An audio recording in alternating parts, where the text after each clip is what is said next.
play in our faces with this strategic messaging about Nigeria. So he just called Nigeria a country of particular concern because in his words, Christians are being slaughtered. And he is talking about the 3,100 Christians who've sadly been killed, right?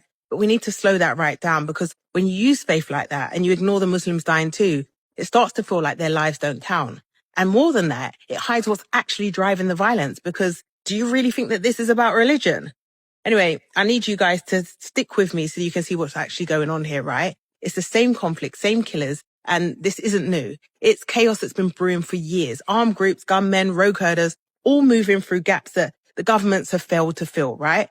Isn't this the same play that we've seen in Haiti, Sudan, DRC? Convenient? Break the state, then swoop in with a savior story. Why now? Why Nigeria? Well, here's what they're not saying, right? Nigeria's got $40 billion in oil exports, some of the largest gas reserves in Africa, solid minerals, gold, lithium, tin, resources that maybe the US needs, especially in a Cold War with China. And it's not just what's underground, is it? It's the land. The middle belt grows the food that feeds the nation, fertile, rain-fed, high yield. And guess where the most violence hits? Right there. And I need to clarify, right? People aren't being killed just because they're Christian.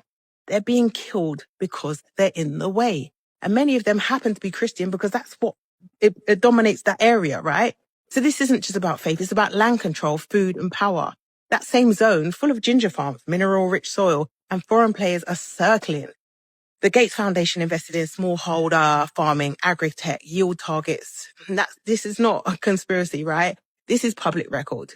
But when the West enters through aid, you know it rarely ever stops at support. And some will say that these killers don't move alone, right? They're backed, tolerated, or armed by whoever's buying access. Local counterparts, foreign deals, the highest bidder. So when you hear Christian persecution, ask what's really at stake and how close the nearest air path is, right? Because China's already in, right? Ports, refineries, defense deals, ammunition, factories. And now Trump wants Congress to get involved. That's not just concern. That's positioning. Because when America talks about saving Christians overseas, come on, man, is this really about faith? It looks like it might be a green light. It moves money, activates voters, justifies presence. And while that's happening, he's also saying, you know what?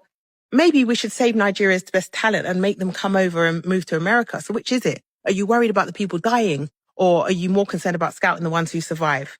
That's not rescue, that's resource control. So what's the play? If I'm Nigeria, I tighten internal defense, limit foreign boots. If I'm a citizen, start asking who's funding the next rescue mission. This isn't about God, is it?